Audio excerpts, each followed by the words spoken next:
This is the video for Hw6 question 1. X and y have joint density function 1 plus xy over a, and we can find a so that the above defined is a valid joint density function.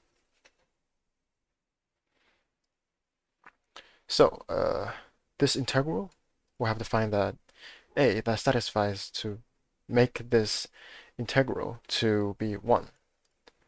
And then we can find it step by step over here.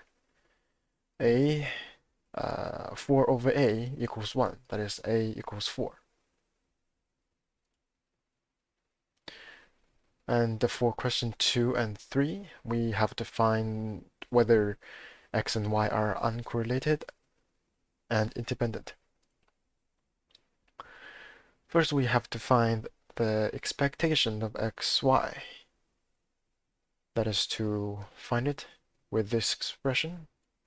Calculate this integral in two parts, and then we can find it to be 1 over 9. And then we can find the expectation for x. It is we notice that x is an odd function. That is, that makes the integral from -1 to 1 0. So expectation for x is 0. We know that expectation of xy does not equal to expectation of x times expectation of y. That is, x, y are not uncorrelated.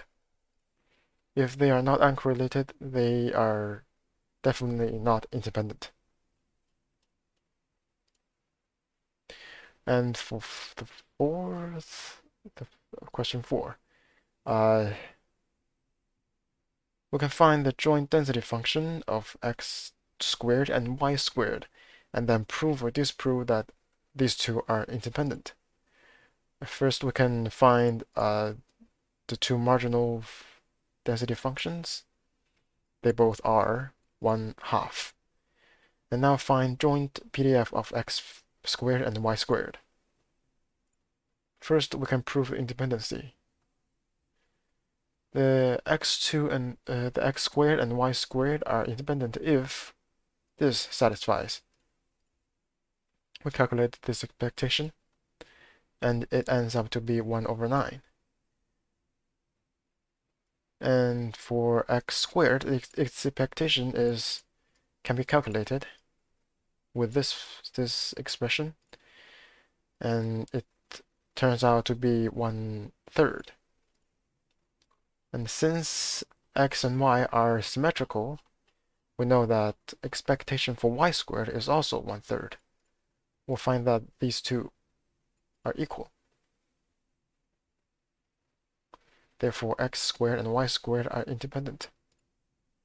And now we can find the PDFs. The mass function for x squared is the probability of x, the random variable x, between minus square root x and square root x. And then we can make the integral to find it to be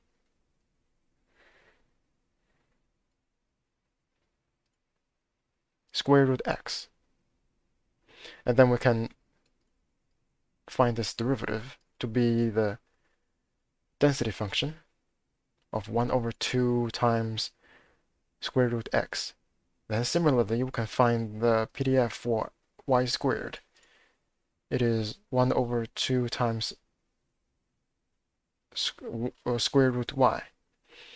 And then since x2 and y2 are independent, the joint density function is 1 over 4 times square root x times square root y.